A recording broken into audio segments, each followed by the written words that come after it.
Welcome to the New World Order Showcase Podcast. Your host, Jill Hart, the Coach's Alchemist. Couldn't be more excited to have you join us today. On this podcast, we celebrate the champions of change, the up-and-coming life, health and transformational coaches who are fearlessly stepping forward to make a difference in the world. Get ready for inspiring stories, practical tips, and powerful moments that will motivate you to make a positive change in your life and those around you. We're happy to have you join us on this incredible journey as we dive into the world of life, health, and transformational coaches who are lighting up the path towards a better tomorrow.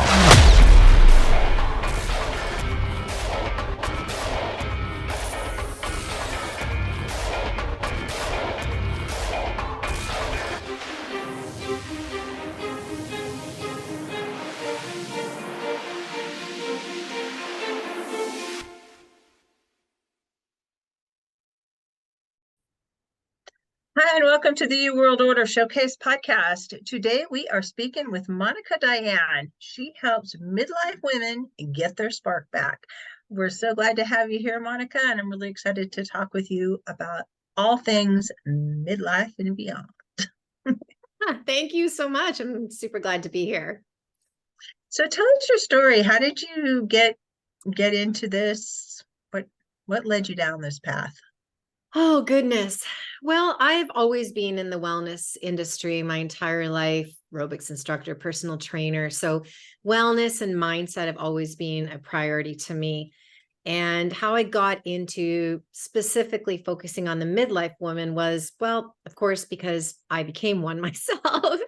I'm 54 years old now. So at the time when I was transitioning from being, more youthful into midlife around 48, 49, I had a really big health issue that I needed to take care of that had been building for a long time. I had breast implants, and after 27 years of being really sick, I got them out. And that was when I was 49 years old. So doing any major body changes, such as, being a busty blonde to literally flat-chested blonde right at the time where you're about to turn 50 was traumatic. But I fared it fairly well. Now, a lot of the women that I know that got them out didn't fare it so well. It's very difficult, as you can only imagine, because now, of course, our bodies are changing in more ways than one. Our face is changing. We start to feel rather invisible in the world. There's the cute little grandma who's modeling, and then there's the people that are younger than us, but the midlife women kind of gets lost in the shuffle. So I really wanted to empower women and to let them know that, how you look physically on the outside definitely doesn't determine your worth or your value or your contribution to society, or even how beautiful and sexy you are. So that's kind of how I all got started. I was reading your post on body positivity. And I have to say, I do agree with you on a lot of the points you were making in there about just accepting yourself as unhealthy and being good with being unhealthy, because that's not really a good mindset to have. Just embracing bad health. That's just crazy, Yeah. honestly. And I know there are a lot of people that are just like, just to go with it. There's a difference between being healthy and a little bit overweight. And many midlife women who've had kids, you're just there. Yeah. No matter what you do, you're Yeah. going to be there. Yeah. But that's different than being obese and young and really no excuse for what's going on with your body and not taking care of it while you're young, because when you get older, you really are going to have big problems. Absolutely. I've had 5 kids, and I've been really athletic and run around a lot, that I'm not the skinny person I was when I was in my 20s, 30s, 40s. Yeah. Yeah. And I have to agree with you about that. As a personal trainer, my entire life, since I was in my early 20s, I was in the fitness industry, right? So a good 30 years of being around health and fitness. And what I started to see over the last 10 years was exactly what you said. There's that whole body positivity movement. And the problem is that it is promoting an unhealthy lifestyle or an unhealthy physical shape. And, and it's a topic that ruffles people's feathers, right? Because they say, well, I should be able to look a certain way and still, be loved and beautiful. And yes, you can, but ultimately when you go to the doctor, those extra 100 pounds or 50 pounds are weighing on your heart, right? And it's causing a lot of other things like diabetes too, and insulin resistance and all of these things. And that is not healthy. So, and when it comes to being midlife, I have actually found a very similar thing that has happened, especially with some of the people that I grew up with, that they just accept that this is, well, I'm older now, this is just the way it is. And it's actually not. It's because of our lifestyle in this modern society, the foods that we've been told to eat. You go to the grocery store and most people go down the center aisles and they pick up the bags and the boxes, and all of those things really are contributing Not really food. No, it's not, right? And that is the reason why the midlife woman has the problems that she does when it comes to the weight gain. So, genetically, we're not actually supposed to gain a ton of weight, but you add in all of these exterior factors, and then you gain the midlife 10, 15, 20, whatever it is. And then a lot of women just settle into, well, this is what happens when you get older. And while it does happen, it doesn't have to happen. So I want women to realize that they actually can undo the weight gain. They can feel energy. They can have better sleep, all of those things. There's absolutely 100% possible. And I mean, as a personal trainer, when I went through the menopause change at 52, so, in May, I'll be 55. So it's almost going to be 3 years, right? And I was shocked. I didn't think for a second that it would happen to me because I'm fit, right? I do all these things. I do everything right. And it happened to me. I gained 13 pounds and then I was devastated. And because it wasn't the image of myself that I had known myself to be. And, when you take care of yourself, you expect certain results, right? But that's when I realized that there's a lot more to it at this stage of the game. So went down the rabbit hole, did all that, and I lost 16 pounds. So I decided to knock off an extra 3, not dieting, just following the basic principles of what women need to know at this stage in life. And yeah, and the side effect, of course, is now I have a lot more confidence. Yes, the wrinkles are there on the face. The hair is gray, although, it's highlighted at the moment.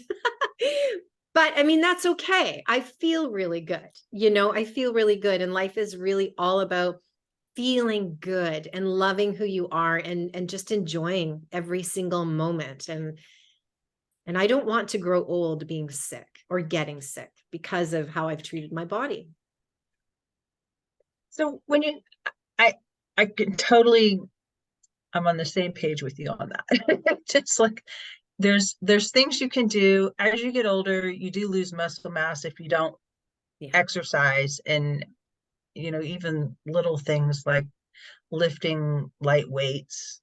You get rid of you. I don't know if you have kids or not, but when you're in your 20s and you have kids, you're getting exercise because you're lifting kids, and as they get older, you get stronger. Right. I know that sounds really silly, but no, I can only imagine. I mean, carrying around a 30-pound kid, right? That's a lot. It's a lot. And it's, it's one exercise program. But as you get older and your kids get older and you start carrying them around, you don't think about, maintaining that muscle mass. And the muscle mass is actually where metabolism happens. Exactly. And I think that's it's just part of the problem when you hit menopause and you lose estrogen, which also messes with your cortisol, and it's the whole cocktail of things happening in your body that it really is. You're never taught about. No. You're like, I was just 40 last week. Yeah. And I can eat what I want, and now suddenly I'm a crone. Yeah. It's so true. What happened? Yes, I know. It's so true. Oh my gosh, it's so true. Yeah. But, people like you out there are to give us all hope. Well, I'm trying. And, I do have like you said, the course that I developed, and I actually just put it up about 2 months ago. I've actually put it on for the public. And as a result of that, I realized that a lot of women want to be in person to learn things too. So I'm going to be doing a retreat, actually several retreats. And the first one's going to be in April here in a place called Squamish, British Columbia. Oh, that's So, amazing. yeah, so it's going to be amazing. But this isn't, I think it's a movement. And I really am serious about the fact that midlife women are invisible.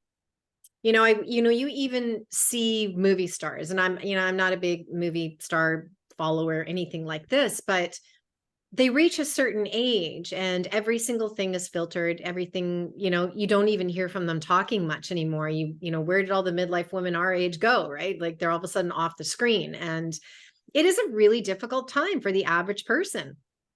And I'm just tired of it. I think midlife women, we have the best of both worlds. We have the knowledge and the experience, and I haven't had children, but like yourself, most of the kids now are out of the nest. And, this is a time for midlife women to really redevelop themselves, to figure out who they really are now that they are not a label. They're not a mom. They're not just the wife. You're not, now we are free to design our lives and make up a new personality for ourselves. And I think it should be empowering, really empowering. And why not? Right? I agree. Yeah. I feel I'm 63. So I feel like right now I'm at that point where I was when I was maybe 16 or 17. It's just like I can do or be anything I want. Yeah. Because I don't really have a lot of responsibilities. Yeah. Other than, make sure that stuff gets done that needs to get done. Yeah, right. You have clean clothes to wear and food in the Yeah. And I'm pretty sure when I was 16 and 17, I had to be responsible for that too. So it's not a whole lot different. No. And we actually, I don't know about you, but when I started getting around 50 years old, it's true what they always say. And I looked back and I went, oh my gosh, they're so true. Is that I don't really care what people think about me now. And it's a very interesting thing that happens to midlife women. You just kind of reach this age where all of a sudden you're okay to leave the house with your hair looking like a disaster and no makeup and sweatpants with holes in it. It's like, I don't care. I have gone through enough stuff in my life. I deserve just to, walk out of this house and be me, and I think that's really empowering too, right? It's a good place yes. Yeah. And it's empowering when you put yourself out there, and it's okay if people don't like you. That's right. I might not like them either. That's right. Yeah, exactly. It's very true. Yeah, very true. Yeah. So when you work with people, do you work with them one-on-one, or is this a group coaching program? I do have one-on-one coaching sessions as well. So some people like to have a little bit more of an intimate environment. They like to be able to, bounce questions off of me and have that more one-on-one hand-holding type of coaching, which I absolutely will do. And it's on my blog site. But the actual course itself is a self-starting course. You sign up for it and you can take it over and over. You can rewind, you can go back to it, do it as many times as you want. And one thing that I did make sure that I do is that I put in 3 actually PDF booklets in particular spots in the course with all of the contents in there, and a PDF booklet at the end of the course, basically summarizing the entire course. Because as you know, with a midlife brain, you shut your computer off and you've forgotten everything that you've just learned. Right? Yeah. Right. So knowing that, because myself, I leave my keys inside my house all the time, and then I lock the door on the way out. I wanted to make sure that I gave women the ability to be able to say, oh my gosh, what was that again? And then pick it up and not have to log onto the computer, find it in the section of the course. So I was cognizant of those types of things, right? And there's also a back end community. We're just getting going. I think there's about 10 women in there. And of course, everybody's too shy. They don't want to talk or anything. But, I envision there to be hundreds and hundreds of women in this community. And it's a place for women to ask me questions, for me to post additional content, which I'm just starting to do, like a lot of valuable content, and also communicate with each other. Because, when I was going through menopause, I was the only one. Most of my friends are either much older or much younger. So, there was the two spectrum that nobody was really going through what I was going at the same time. And I sure would have loved to have connected with the bestie and say, like, today I just feel like a bag of poo and I am so depressed and I feel like a troll and, like all of these things. And it would have been really good to have that. So I wanted to provide that community as well, but specifically for women taking this course, because obviously we're all on the same page, going through the same types of things, right? And having somebody to talk to is really helpful. I remember asking my mom about menopause, and I was having hot flashes. And I was just like, how long does this last? My mom, bless her heart, she goes, oh, your aunt and I, we still have hot flashes. And I think she was like 70 at the time. I'm Yeah, like, I know. no, Mom, And a lot of I women don't want to hear that. I know I that don't have hot flashes anymore. Neither do Hardly I. at Yeah. all. And I Yeah. think it's really a diet driven thing. My mom was really bad about drinking too much alcohol and eating all the wrong foods. It is a diet driven thing. I completely agree with you 100% because I don't suffer either. But I did run into a woman actually in the gym, and she was in her 80s, and we were talking about menopause, and she goes, oh, I still get hot flashes every once in a while. And I thought, oh my word, seriously? But again, it is a diet driven thing. So things like high glycemic foods, alcohol, right? All the breads, the pastas, anything that turns to sugar in your bloodstream. So those types of things. And that's what women really need to realize, is that they can empower themselves and get rid of most, if not all, of these symptoms if they are willing. That would be the key. If they're willing to change some of their daily lifestyle habits, and some of that is including the way they eat. Now, doesn't mean a life sentence, you don't have to never have, a loaf of bread or whatever it is, but just know that when you do, some of the symptoms might come back, because that is how your body deals with foods that aren't necessarily that good for us to begin with. Right. So. And the hormones that we had prior to menopause are different than the way they are acting in your body after menopause. And the things that you use, the hormones that you use to help break that stuff down and process it into usable bits and pieces for your body, or store it or get rid of it, doesn't work the same way afterwards. Exactly. The estrogen goes down, and because it's going down, and testosterone goes down because that's in your muscles. Another reason to, do some weightlifting. Yeah, absolutely. And insulin is a big issue, right? The insulin definitely plays a huge part in whether or not those carbohydrates are metabolized as they should be. And women don't realize that up to 50% or more of us become insulin resistant. So that is a big problem. And that is a huge reason for weight gain. And then if you have insulin resistance, you become carbohydrate intolerant. So that means the carbohydrates you're eating, again, are not being dealt with properly. So then that just adds a whole other layer. And again, it's all fixable through diet, right? Give your body a reason to correct itself. And you don't have to be hungry. No. Eating protein and fat together, it will make you full on a lot less than eating a box of donuts. Yeah. Oh, absolutely. Yes. Right. Absolutely. And also too, I just added into the course actually a couple of weeks ago, because I was going to make it an entirely separate course, but I figured that it's incredibly important for midlife women to understand that their liver is also responsible for producing hormones. And it's a big part, especially pre-menopause, perimenopause, right? Mm-hmm. So what women don't realize is that over the course of our lifetime, by the time we reach this hormonal stage in life, our liver is burdened and bogged down.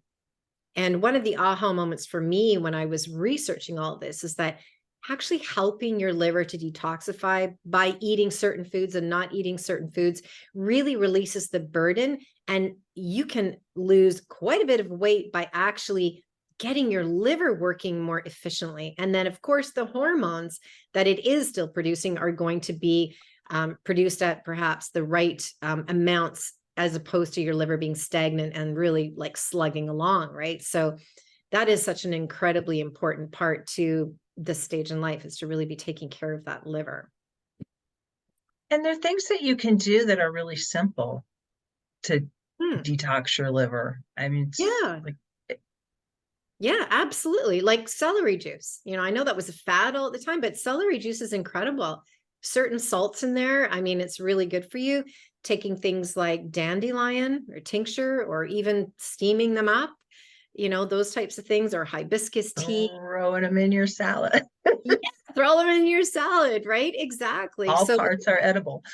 Yes, all parts are edible. It's it's like a superfood, really. It's probably the biggest superfood on the planet because it's so good for so many things. But yeah, so there is so many simple things that we can do that can really alleviate symptoms and help us to get over that hump. And then, of course, as you know, when all of these things are working better, well, it shows up on the outside, right? You look better because your body is actually functioning better, and you don't have the excess weight, and the insulin levels are leveled out, and the liver is happy, and all of these things. And then of course the result in that is you just feel better about yourself, because you look in the mirror and you go, yeah, okay, I'm doing okay. I do good, right?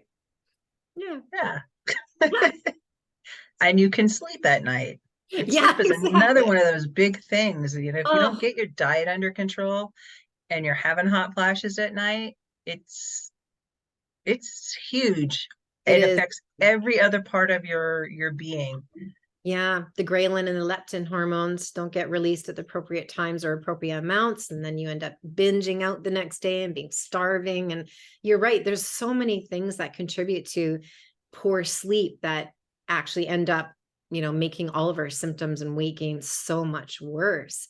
And a thing that I've noticed too, especially in my age category, is that this is the time where everybody's starting to enjoy life, but that always includes a glass of wine at night. And that is probably the worst thing you can do for your sleep, right? Is having a glass of wine at night. And it may be relaxing at the time, but at 2:00 in the morning, your body's wide awake, right? Flip-flopping around in hot flashes and sweating. Those night sweats are super fun. Oh yeah. Yeah, not good. I embraced sobriety a while back. It's been a little over a month now. And oh, that's awesome, because you and I are on the same page. I did that about 3 months ago, and I feel amazing. I feel amazing too. And it was surprisingly not difficult.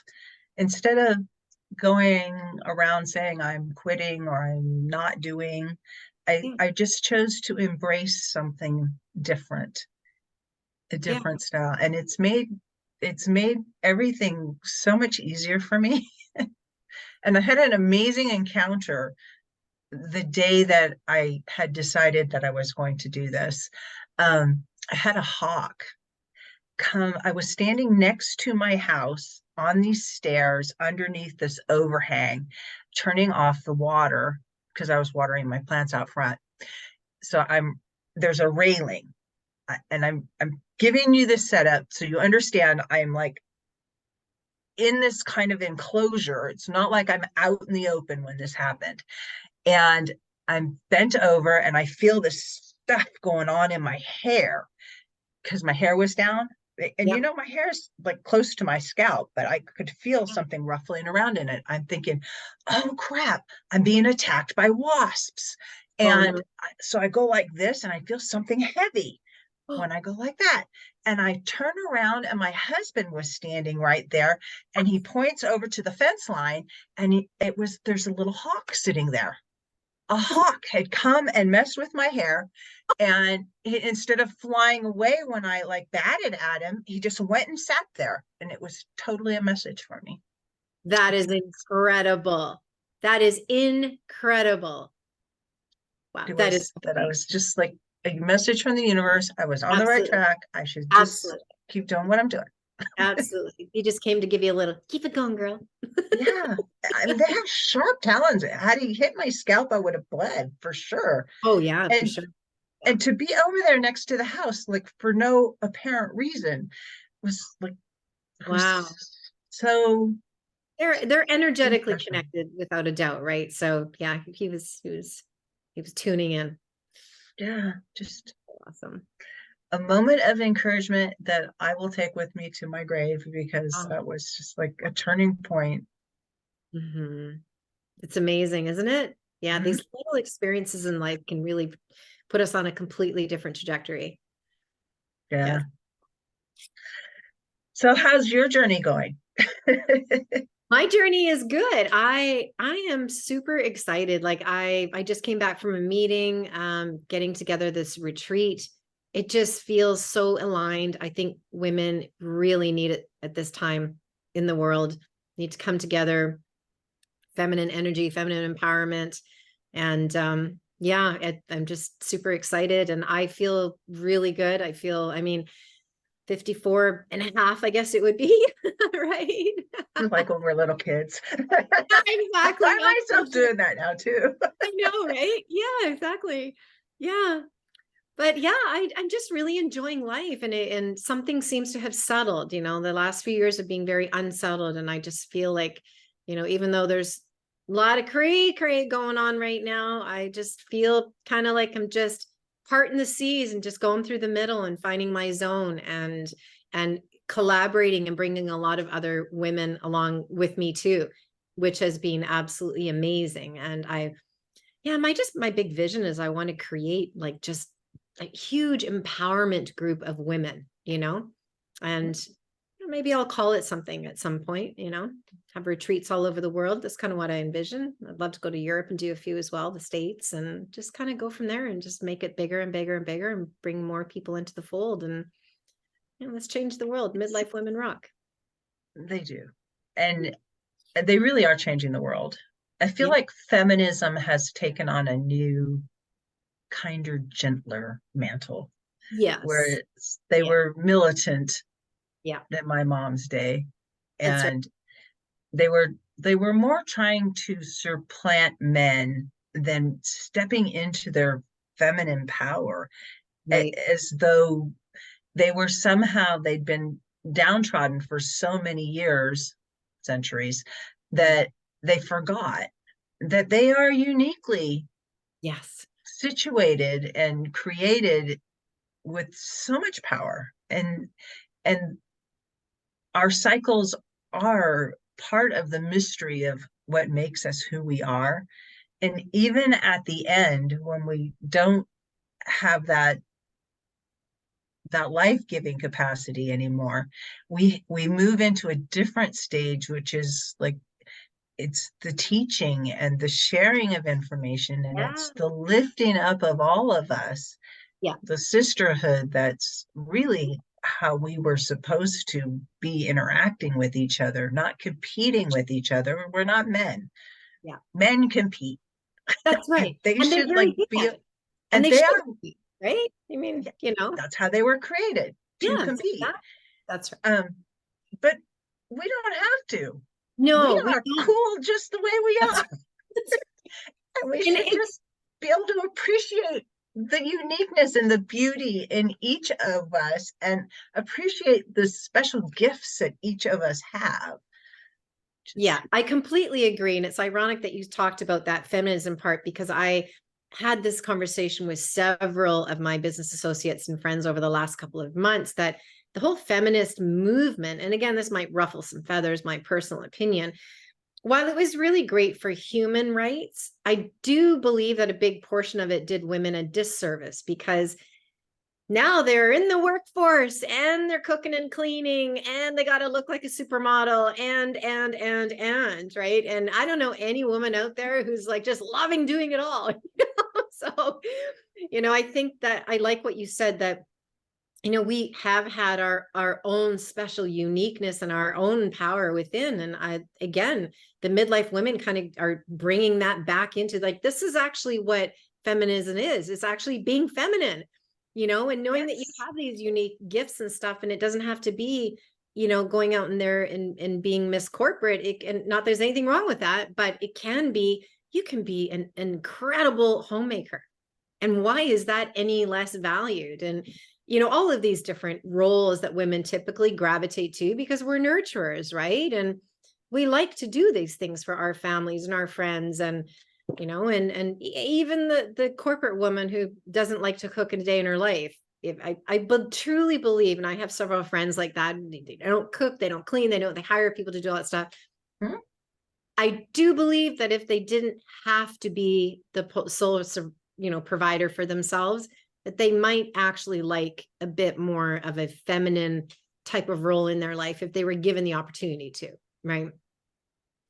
So Yeah, I know people like that too. My sisters are sort of like that. They don't they they worked, they were corporate. My one sister's an accountant and she loves it, but she's she's not really prone to the more feminine things. Like she's so caught up in her work world and reading that she doesn't really have a lot of other things that she's interested in, like gardening or um, cooking, or just there's just things that you learn how to do over a lifetime of experiences. you yeah, you have I agree. interests as women. Yes, absolutely. And I think that these very specific type of women interests, whether it's knitting or gardening or, whatever it is, right? Mhm. Practicing holistic things.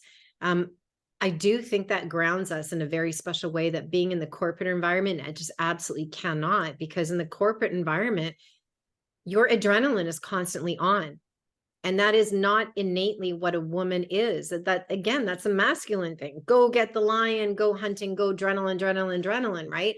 And then the women's responsibility or role, or maybe our biological role is to not be in adrenaline mode all the time. It's because how can you be loving and compassionate and care for your newborn child if you're in adrenaline mode, right? You need to nurture them and be patient and loving, and adrenaline is not really in there, right? So it's really interesting how our modern society has told women how we're supposed to be, and really, I think, destroyed the core of femininity, Yeah.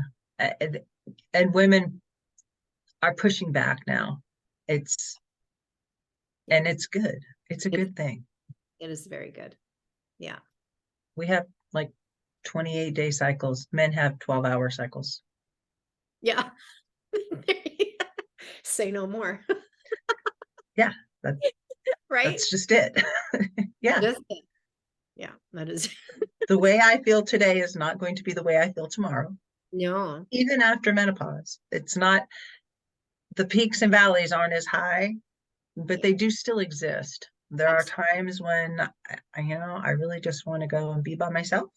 And there are times when I'm really interested in doing other things. Yeah. It just Yeah. like just Exactly. depends. That's right. Yeah. And I think women, especially the corporate women, have been forced to turn that off, and they need to be more like the men, where they are just, static quo, just constantly doing the same thing and in that high, high, high adrenaline energy mode. Right. And I think at the end of the day, when they finally stop, I think a lot of them get burned out. They were just on high energy the whole time for so long that they don't realize how burned out and how possibly emotionally unsatisfied they might be. Now I could be totally wrong. I could be totally wrong. I'm not a corporate driven woman, but I do fend for myself being a single woman. And what I can tell you is that I would prefer to still do what I'm doing, but not have to. And I would love to nurture and take care of and be Molly homemaker and plant the garden and fold the towels and make the pie. And, that would just float my boat like you wouldn't believe. Right. And I would still do what I'm doing now, but I would really thrive in that nurturing environment. And so Part of it's just making time yeah, yeah, and being interested in it and recognizing there's seasons in your life, and not everything happens in every season. I had a season in my life where I learned to make soap, and I had goats and I made goat's milk soap. oh my gosh, that's fun. And I don't make soap very often anymore, but I learned how to do it. and I got pretty good at it. And there was another season where I learned to make bread. I'm a really good artisan bread maker. Wow. I can make it consistently. It was Oh, a goal that I set for myself. wow. That's incredible. Ship some up here. Wow. It, but they're just skills that you learn. Gardening's another thing. I just decided I was going to learn how to garden, and I had big gardens, and then I realized, I don't really want a big garden. I like random gardening now. Yeah, right. Yeah. Carrot over here, some broccoli over there. Yeah. Yeah, in with my flowers Yeah, and with right. my trees, and I'm really big on growing things in my yard that are edible. Yeah. Like, my yard is mostly weeds, I admit, and I wait in the spring for the flowers to get done blooming in my yard, Yeah. in with Yeah. the grass. Yeah. I have a couple of sets of or kinds of flowers that bloom at different times, and so the grass is really high before I let my husband mow it. That's good for the bees, though. It's good for the bees, right? That's Yeah, their. my neighbor across the street keeps bees, and Oh, he has perfect. like There you go. lots of hives of bees. And so Mabel always comes over and visits us, and I love That's it. so good. Yeah. Yeah. I love that. Oh my gosh. It's fun. It's fun. And just seasons, and being able to embrace the season that you're in. I love Mm, that you're doing retreats. I think retreats are a great way for women to get together that are kind of in our same age group, yeah. and just to support each other, and to Yeah. do Exactly. do Yeah. the dance around the fire thing. It's very true. It's very true. And a lot of women at this stage, like, the children are gone and maybe they are really unhappy in their marriage, or maybe they're still single, or they're getting divorced or thinking about divorce. And there's a lot of emotions at this age because everybody has one thing in common. We all know that we're older, right? And Mhm. that has a stigma. Now the opportunities are going to be less, right? So whether you're single or unhappily married or getting divorced or already divorced, there's a lot of fear around this particular age too. Maybe I'm going to grow old alone. I should stay in the unhappy marriage. Oh my gosh, now I'm divorced. What's going to happen to me? Right. Same thing with the single person. So there's a lot of dynamics at this age that I think aren't actually talked about because people are maybe ashamed of it, or they're shy, or they don't really want to let people know that they're terrified at this Even stage. people in good marriages, it's a time when things are changing for you. The dynamics of the marriage change because husbands retire or come home. Like, my husband came Ooh. home after 25 years of driving over the road, where he was gone like 3 weeks, home for 3 days, sort of thing, for a Wow. large part of our relationship. And he's been retired now for about 2 years. And our relationship has changed a lot. And it's good, but Mhm. it's So it's that definitely, different. because now he's home all the time, right? Yeah. Your routine gets changed a lot, right? Yeah, that would be very difficult as well. I mean, so that's the thing, right? At all of these stages in life, midlife, there's so many things going on with women. And I personally have never been in those conversations before. Women just don't talk about it. It's like, oh my gosh, my husband is home. I can't stand him, or it's really great, or I'm terrified. I just got divorced. And, it it's, it just talking with women who are, even if the relationship is good, it changes. Like, I remember when my dad retired, it was the same week I had my third son, and my mom had come to visit me, and she spent that whole week worried that my dad was creating this budget that wouldn't include makeup for her. oh, And she was probably about the same age I am now, yeah.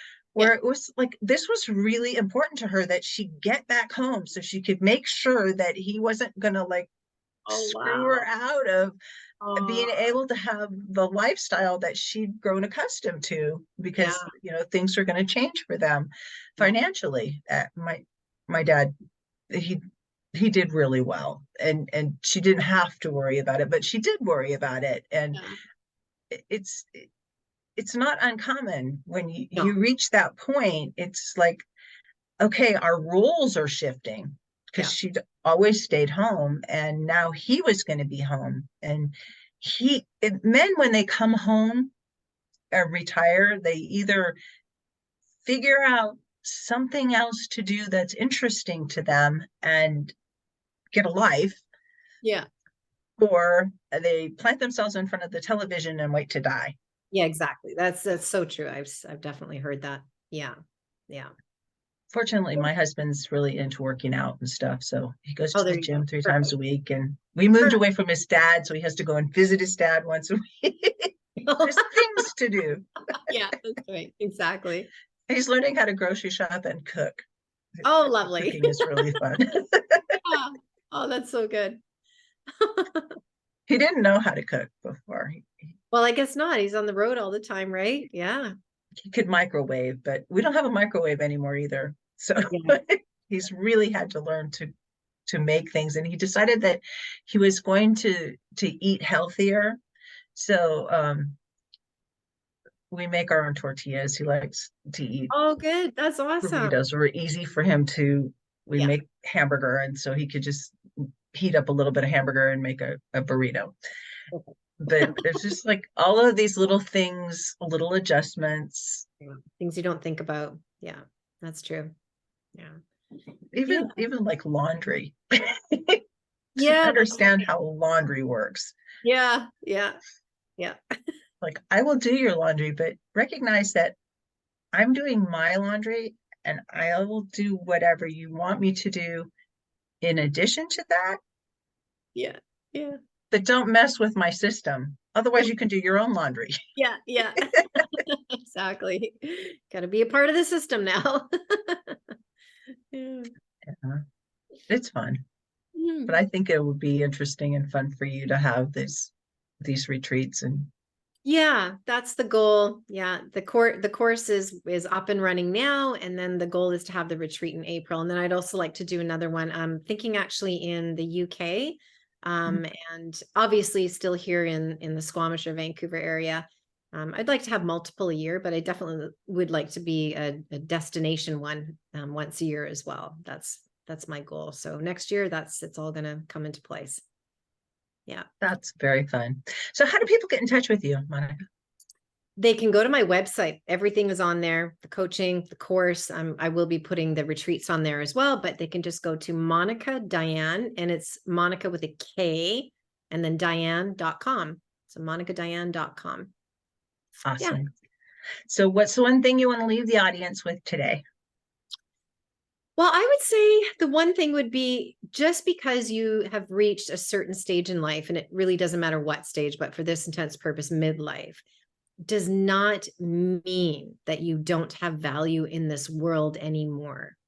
And my whole entire mission is to uplift midlife women so that they truly know that they are incredibly valuable and that they actually feel their own worth. So that is what I'd like to leave women with. I love that. Thank you so much for joining me today. Oh, thank you, Jill. It's been a pleasure.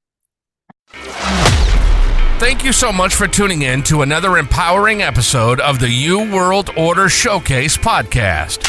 We hope you've enjoyed hearing from our incredible life, health, and transformational coaches who are making a profound impact on the world. Remember, change begins with you, and you have the power to transform your life and the lives of others. If you want to take that next step and unlock your true potential, visit thecoachesalchemist.com, where you can find the 3 ways we can help you for free to spin your talent into gold with clarity, a system, and a plan. Don't forget to hit the subscribe button so you never miss an inspiring episode. And if you enjoyed today's show, we'd greatly appreciate it if you could leave us a review on your favorite podcast platform. Your feedback means the world to us and helps us reach more people with our positive message. Stay connected with us on social media for updates, behind-the-scenes content, and upcoming guest announcements. You can find us on Facebook at the You World Order, or simply visit thecoachesalchemist.com.